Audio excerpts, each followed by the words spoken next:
Right, 20 November 2024, and today I'm very excited to be giving you the update for today of all the trending news that is taking place around Zimbabwe and Africa. And I normally do this so that you get to understand what is going on before you go on with the beginning of your day. So today, let's look at all the quick stories that are going on around our country of Zimbabwe.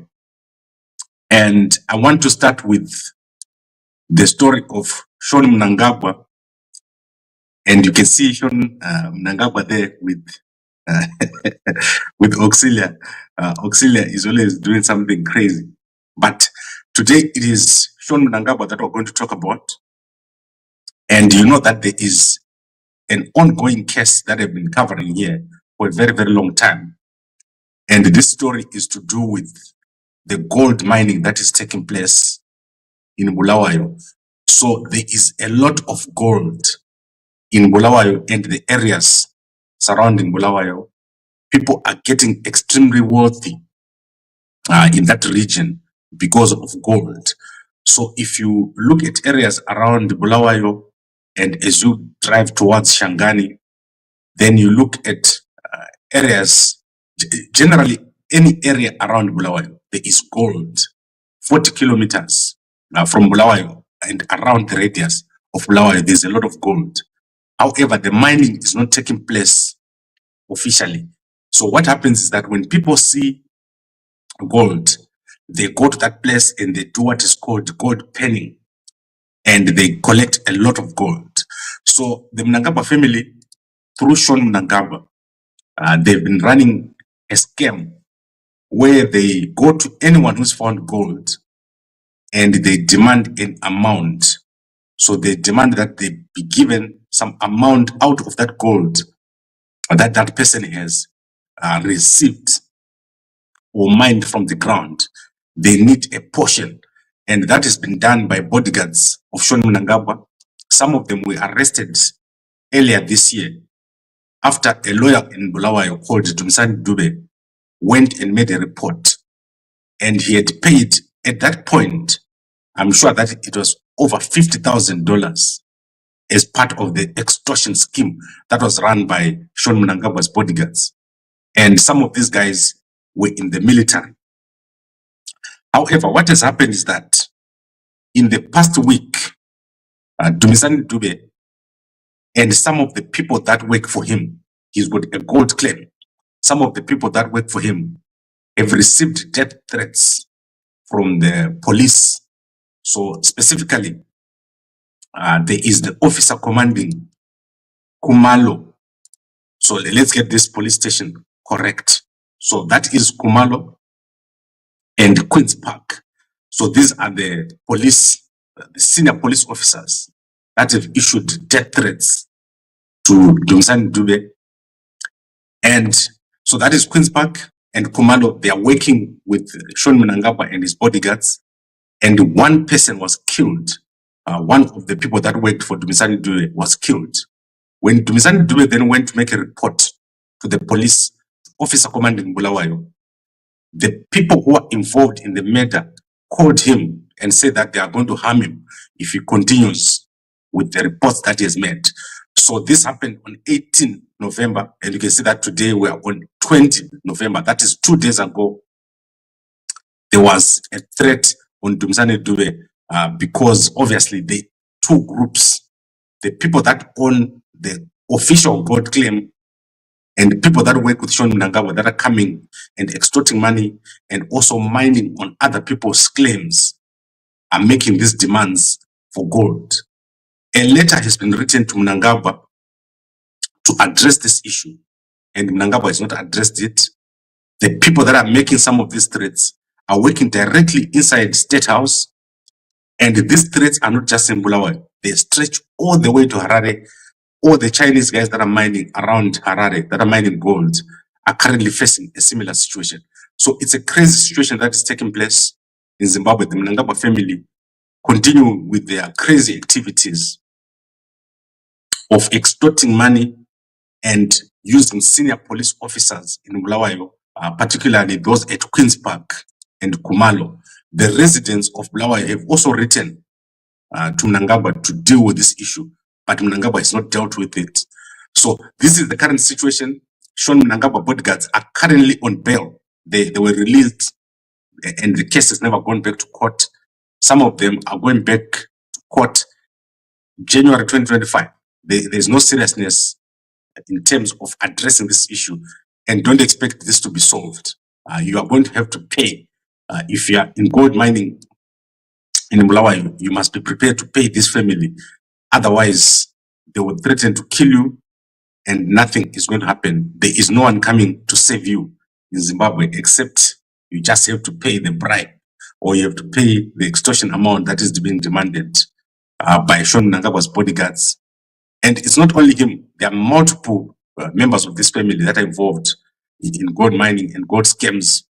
All the areas up to Bubi that I was talking about, they've got some mining claims of some sort, but they don't like to dig. So they just like to come to you after you take out your gold from the ground, and they tell you that if you discover gold worth 800,000, we want 200,000 of that. And as I'm saying to you, these guys are wealthy. Anyone who is in gold mining in Zimbabwe right now is making a lot of money. They are taking out of the ground as much as 5 kgs a week. I know someone who's taking out 5 kgs of gold a week right now in Bulawayo. If you calculate that per month, that is an extremely large amount of money. Right, so that is the story for today. Our main headline: Sean Mnangagwa and his bodyguards are wreaking havoc in Matabeleland. And the people of Matabeleland, they've got no clue what is happening with their gold. They've got no clue what is under the ground. And this is what I always say to guys. If you sit down as a community and think very carefully, you will be out of poverty. The money that is in the ground in Zimbabwe is staggering. There is so much wealth in our country, but currently it's not being used properly. The stuff that is happening with the lithium, what is happening with chrome, what is happening right now with gold, our country would be one of the richest countries, but it's not rich because of all the corrupt activities. The Mnangagwa family is never in the office. You will never see Mnangagwa in his office. He's always going to be wandering around because his main job is not to be president. His main job is to be a goon or a kingpin. And then the rest of the people are just collecting. And I will show you more of that very soon.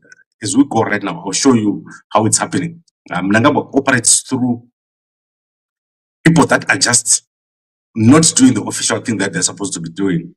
And I think the only way out of this is to get a new president. We need a new leader in our country. So I think we'll cover that. Let's quickly go through a few stories. Let's go through 2 or 3 stories. I'm going to start with SADC.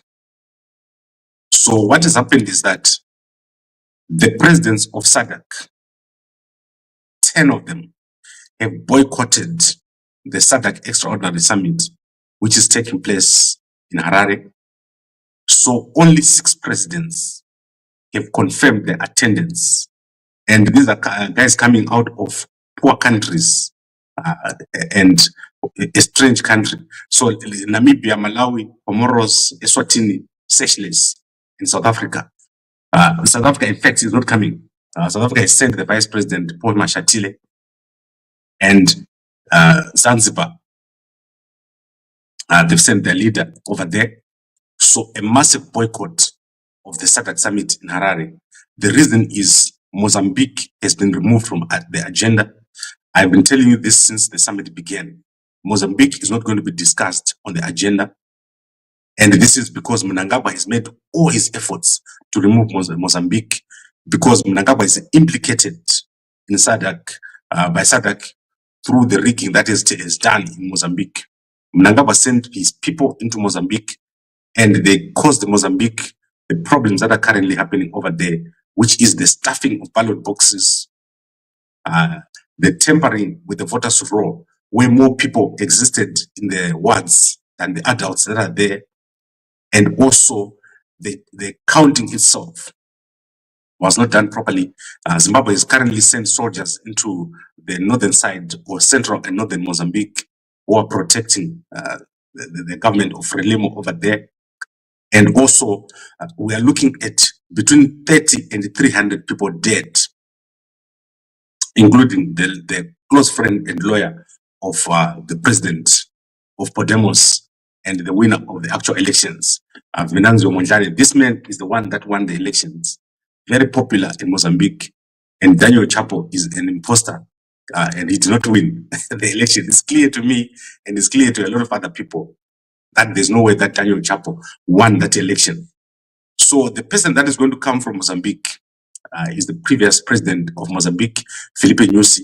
He's going to be in Zimbabwe today, so you're going to see him. However, I do not expect much from this. The Constitutional Court of Mozambique has not pronounced themselves on this election. They've requested for an extra 20 days to make a decision on the election. So I expect a massive rejection of the election results, and also possibly a rerun or a government of national unity with Venancio Mondlane, who has done very, very well. Sekuru Vena, the most popular person in Mozambique. And I like the fact that he's defending the vote. Frelimo will never rig the election again in Mozambique. They know what is going to happen if they continue to rig elections. Then let's look at the appointment that Mnangagwa has made. And this appointment is shocking. I think most of you did not see this. Prevail Drilling is a company that is involved in drilling and solar in Zimbabwe. The project that Prevail Drilling has been given by Mnangagwa is $6 billion US dollars. That is the value of that project. And this man who we are seeing on the screen here is Tempter Paul Tungwarara. He's been appointed as the Zimbabwe special advisor to the United Arab Emirates, investment advisor for Mnangagwa. He can make deals, he can sign anything. And he's basically the ambassador of Zimbabwe to the UAE, or bigger than the ambassador of Zimbabwe to the UAE. This is what has happened. This man is now going to be able to take a hold of any investor in Dubai, sign any deal, and do anything that he wants in Dubai or in UAE because of the appointment that has been made by Mnangagwa. This appointment was made yesterday, and it's valid for 2 years. So for 2 years, and it's renewable. You know, that is also involved in the smart city that is being built outside of Harare, is involved in the solar panel projects, whereby they build a garden in every village and they put a borehole. I don't know how that is going, but that is the appointment that has been made. Prevail Drilling CEO Paul Tungwarara, Tempter Tungwarara, he's been appointed by Mnangagwa as the special advisor and investment advisor to Dubai or UAE. So let's see how that goes. It means he's just moved from a private player to probably the most powerful person that you can see. The reason why people from Dubai don't invest in Zimbabwe is because Dubai people don't invest in other countries. Their job is to take money into Dubai, not to take money outside. So don't ever believe that you will see a day when Dubai people are going to take $1 billion and put it in your country. When they come to your country, they are taking money out into their own country. That is how it works. It's as simple as that. And as I've explained it to many, many times, the only place where you can get capital is America, the United States of America. That is the only place you can get capital. And the Americans are going to build an ecosystem for you. So if you want to be a friend of capital, go to the United States of America. If you want to build an ecosystem, go to the United States of America. If you want to build infrastructure at a cheap price, then obviously you go to China. But the Chinese will never bring capital to your country. There is no way that you can ever get capital from the Chinese. So eventually Zimbabwe is going to get this. They're going to move to start dealing with the Americans, the New York Stock Exchange. Those are the kind of places where you go for capital. And yesterday I got quite a number of calls people want to know how to access capital in the United States of America. In America, capital is private, so it's not government. And in all these countries where Mnangagwa trying to go, and India, and China, and all this Dubai, these are government deals. Nothing is ever going to come out of government. If you want to do a proper deal, do it with people who are private individuals. These people will be efficient in the way they work.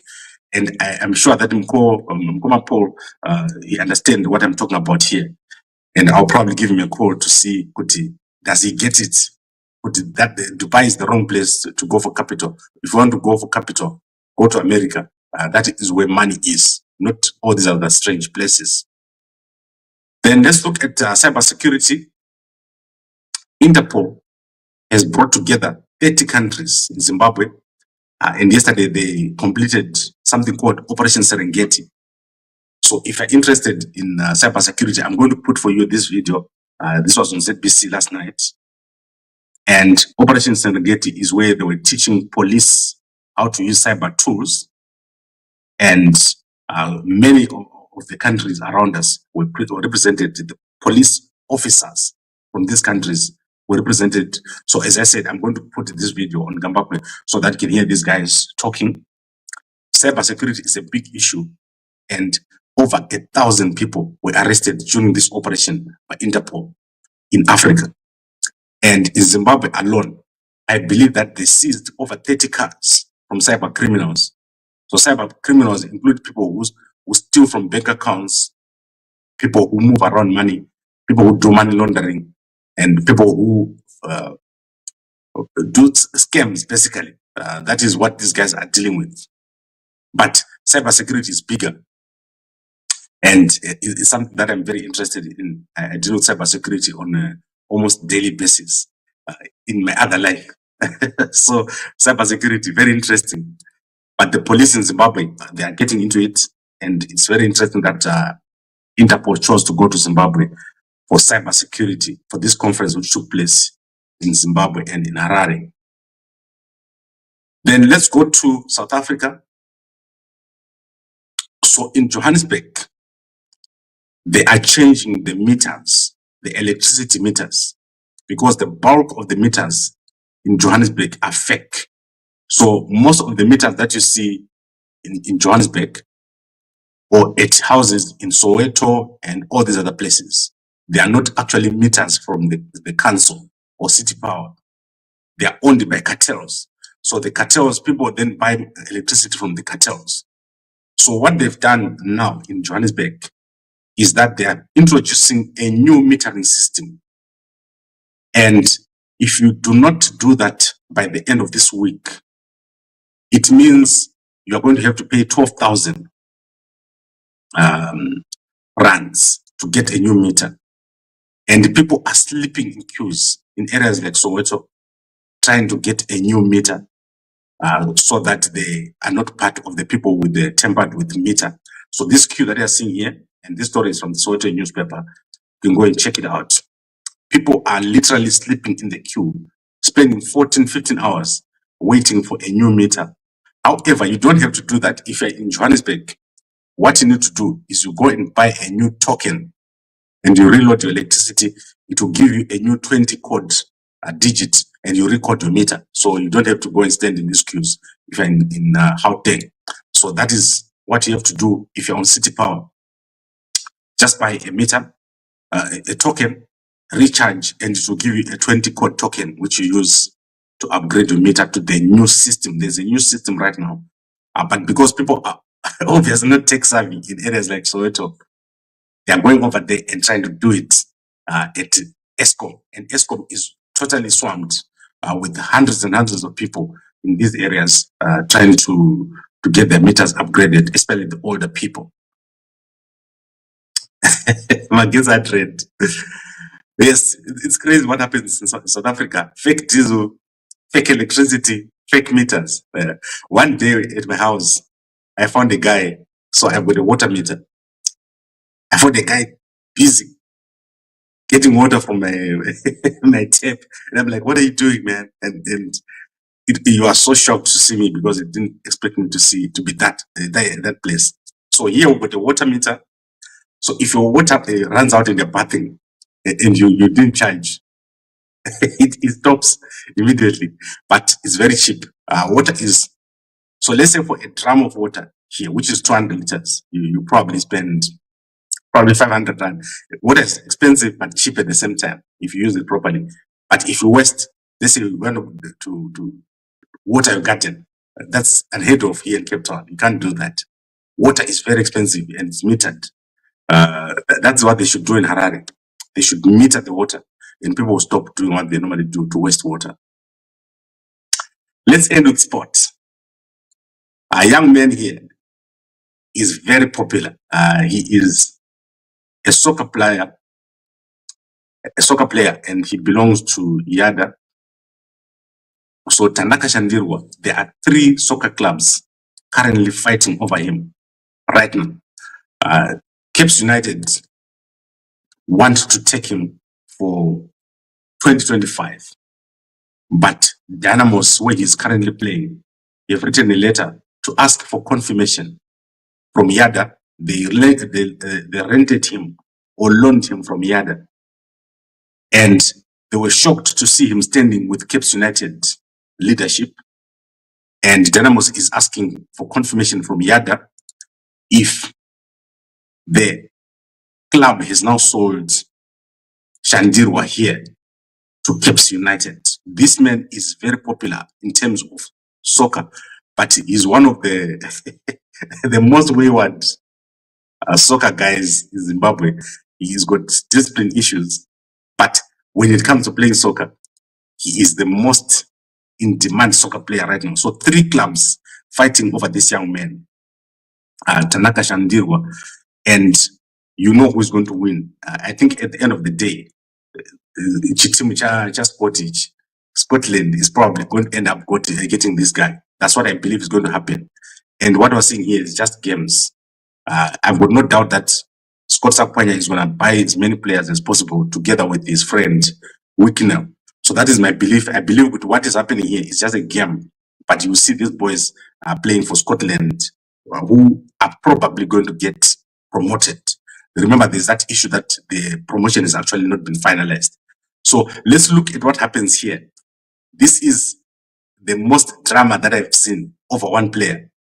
Shandir was found standing with the Cape United guys. The Dynamos guys went crazy and went to ask Yada what's happening. Yada issued a statement saying Cape United shouldn't have done what they were doing. And I think eventually all of them are going to lose out. And this young man is going to end up with Scott Sakwanya's club, which is Scotland. Now, let me look at H Metro, my favorite newspaper, the TMZ of Zimbabwe. What is in H Metro? H Metro, newspaper. Let's look at what they're saying. H Metro, the TMZ of Zimbabwe. And I'm not trying to apply for a job at H Metro. I just like the newspaper. And Mkoma Wangu Sharuko is over there. He does a good job. Now, let's look at what's happening here. This story is very sad. This is Comrade Kunakirwa here. And this is one of the previous most popular people, Simon Pashumanyube. He's trending. Yesterday on Gambapwe, this is the biggest story we've had this week. And Simon Pashumanyube came out asking for help, and Wiknochivayo has given him $20,000 cash and a car worth $15,000 because he's living in this manner. So if we go to Gambapwe, you see that this is one of our trending stories. In fact, it's our top trending stories. And the reason why he went broke is that ZBC has refused to give him his pension. And we've also featured a story from Garkai Mazara where he explained why Simon Pashumanyube lost his pension. So the story is not about Wikina, it's about people in the media space. So in Zimbabwe, they've got approximately 200 graduates coming out of media school. And that is every year, which means we've got hundreds and hundreds of students with media degrees. However, Simon Pashamangove is the top of the crop.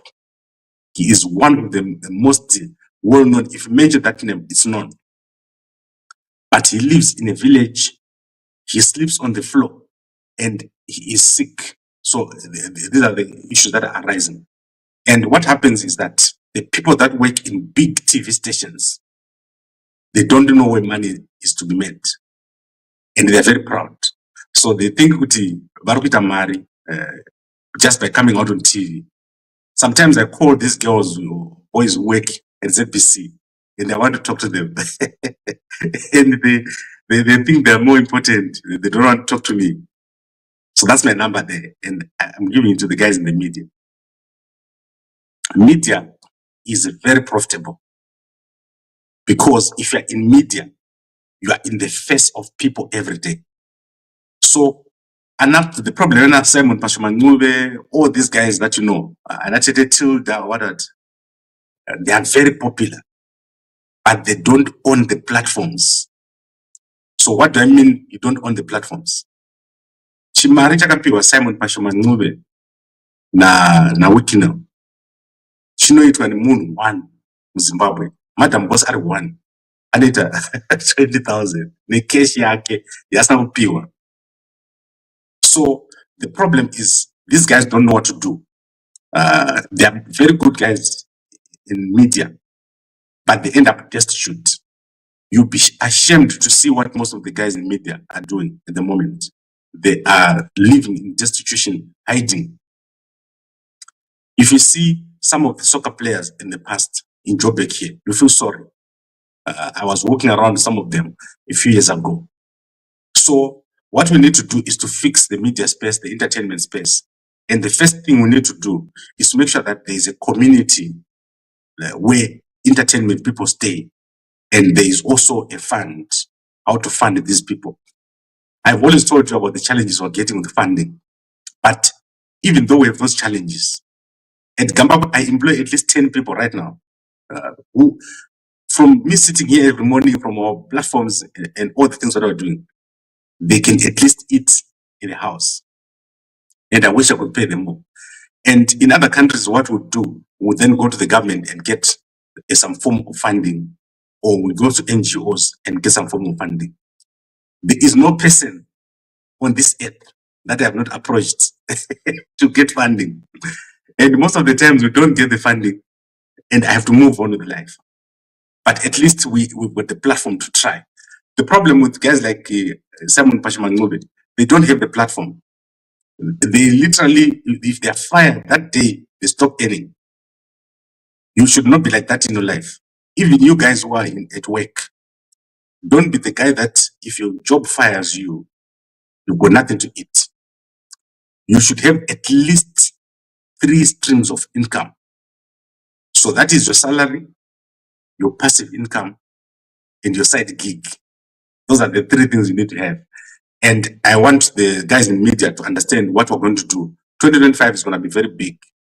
We need to change our country. And our country's got so much. So how do you get a side gig? You get a side gig with working with other people.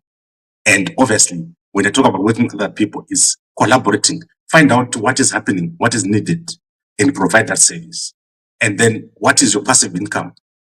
You must have at least 1 flat. I don't expect anyone outside the country not to have a property. If you don't have a property and you're outside the country, call me and I'll put you on a database. We are going to do a project in Victoria Falls next year. I want you guys to have at least a property.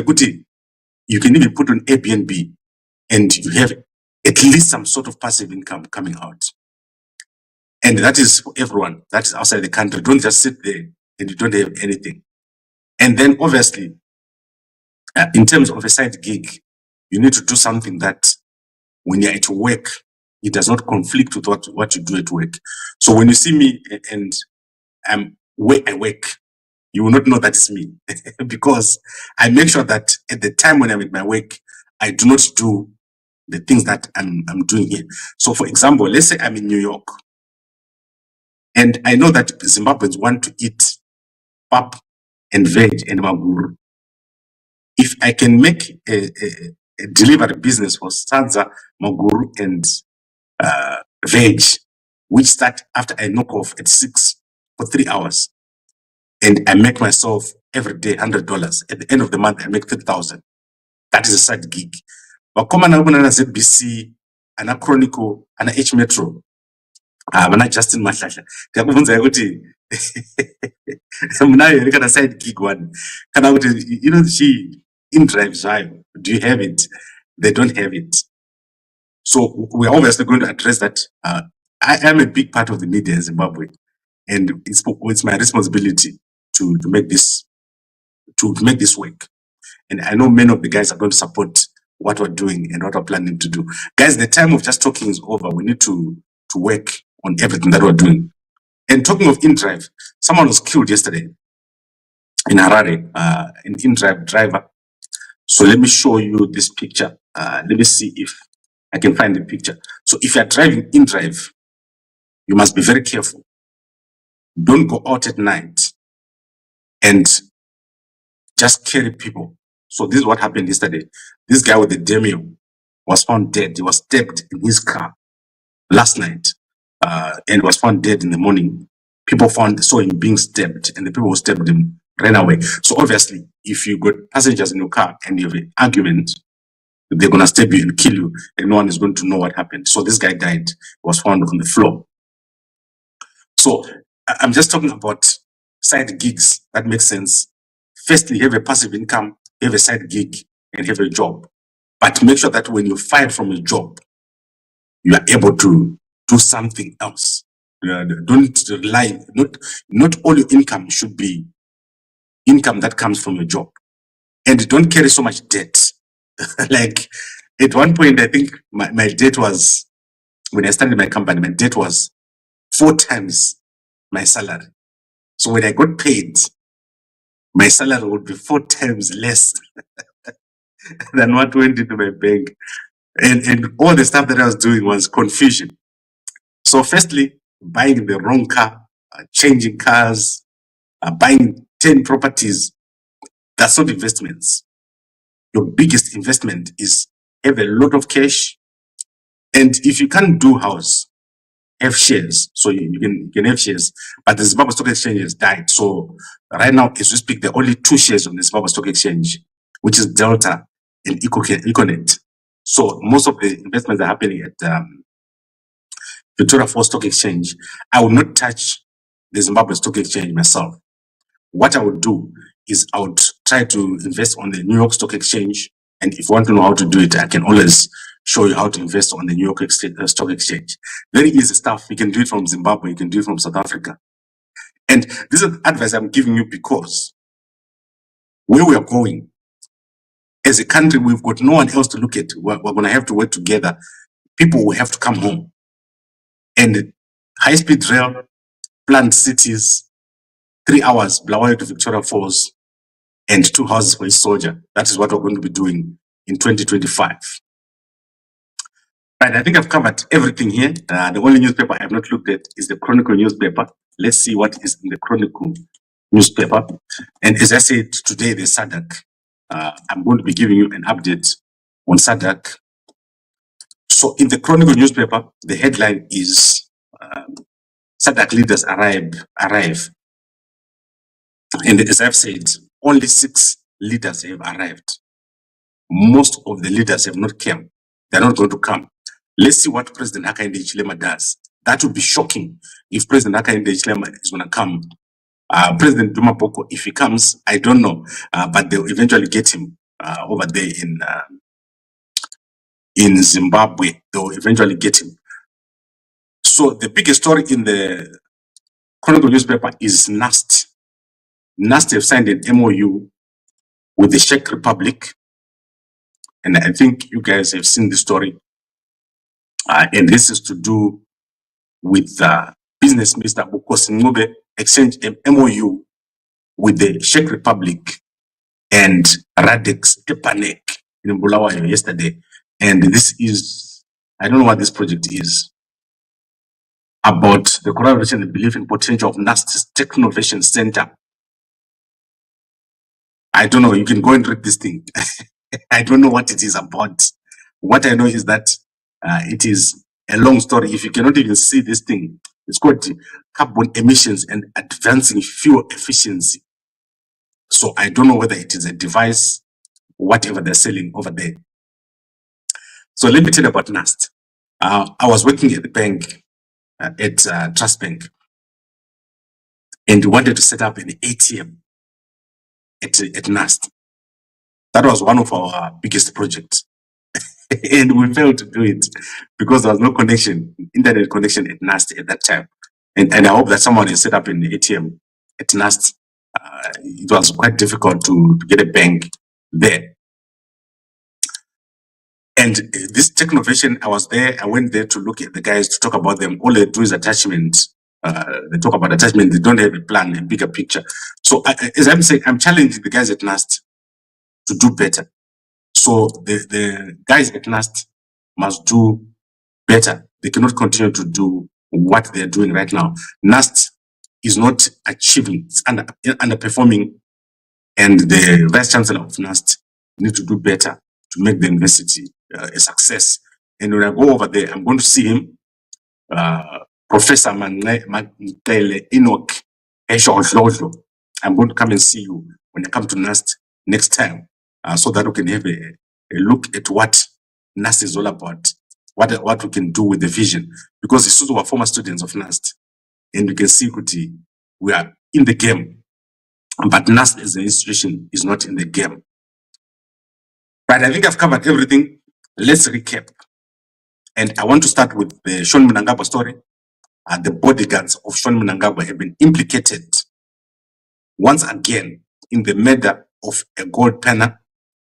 And one of the complainants in the matter, Dumisani Dube, has received death threats from the officers commanding Khumalo and officers commanding Queens Park there in Bulawayo. So the police are now involved. They're involved in the cover up, and they're saying, why do you report the case to Dumisani Dube? Dumisani Dube, a gold miner in Bulawayo. There is so much gold around Bulawayo, but that gold is being used by the Mnangagwa family. They are running an extortion scheme in Bulawayo and around Bulawayo.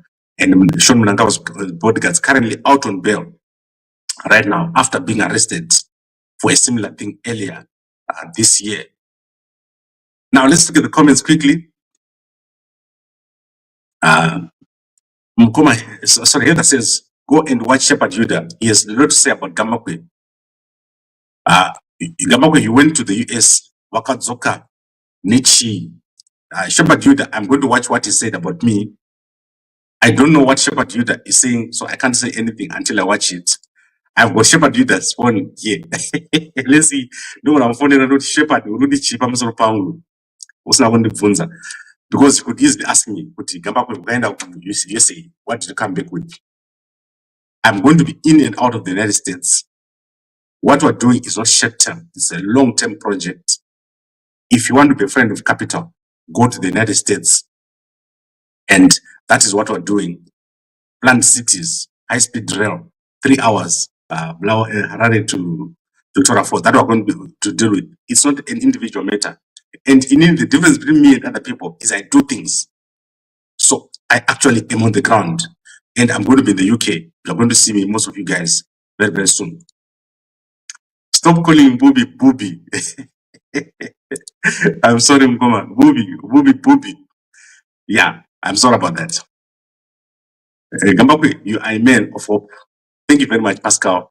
And Mkoma Michael says, fame is nothing if you can't monetize your image. People also need to plan beyond the years of fame. Yes, we need to help our people, and we're going to do it. We need to fix the infrastructure. We need to make sure that things work. I'm going to 1 Second Republic, get at me, you owe me about 1,100 hectares. Mnangagwa is so evil. Not even Mnangagwa. Mnangagwa family is very evil. Auxilia is crazy. So Mnangagwa, because as a mother she must be telling Wapana to stop it, Zamurukita, stop this thing, and she's not doing it. Auxilia Mnangagwa is to blame right now. She must be out there saying to Wapana, stop it, what you're doing, threatening to kill people and killing people, because someone has died. That guy who died, the gold planner, and the police are refusing to investigate. And yet, she's watching and pretending to talk, make a voice, a soft voice. And one of them soft voice, the West ever Auxilia. Then let's see what Operation Big Bed was a success. And what this Mnangagwa is doing is really bad. Yes, eventually, the Mnangagwa family is going to get what is coming to them. And when it happens, it will happen in public. And it will be amazing. That day is coming before the end of this year. And then you need to update me on the US elections, what the US elections taught you. Remember, you told us, you told me what did people think. Where did the damn people, James machine you spoke about go? Yes, Mvuzo.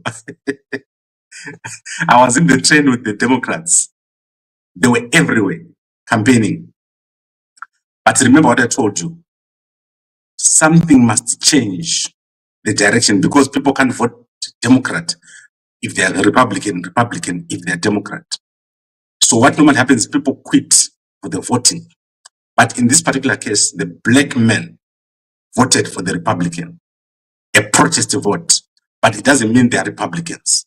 My belief is that this is the last election where the Republicans are going to win.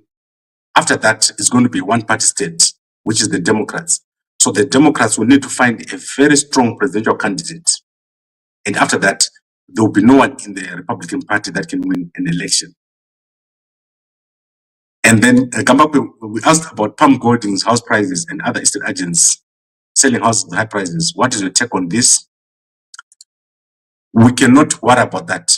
With the plan that we have, the one that I'm talking about for Victoria Falls, you're going to see it's going to happen, and it's not going to be high house prices. When I'm talking about you having a house, it's a residential stand and a business on your stand, and it should not cost you more than $10,000 to have a property and a house in Harare or in Zimbabwe. If you see yourself paying more than that, then that's crazy. What are you paying for? Because land is empty. If you drive around Westgate, just 10 kilometers out of Westgate, there's lots of empty land. Similarly, all the cities, it's unused land. The problem is poor planning and no connection. So that's why people are now building in the same space. There's no connection, there's no transport, and also there are no services. So these are the things that we need to fix to make things work. But I don't want to give details now. We're going to be working on all these things in 2025, and I'll be on the ground. So I would like to thank all of you. Fiona, what is that code that you just put there on the screen? What is that code? I don't know.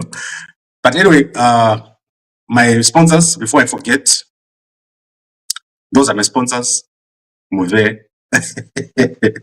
So if you want your pack, if you are in the UK, we're gonna give you an extra pack, Black Friday special, $100. You get a pack of mve. Musatongwe ni masalad. Chinichaka simba ichi. If ukaroa mve for a month, we will face you.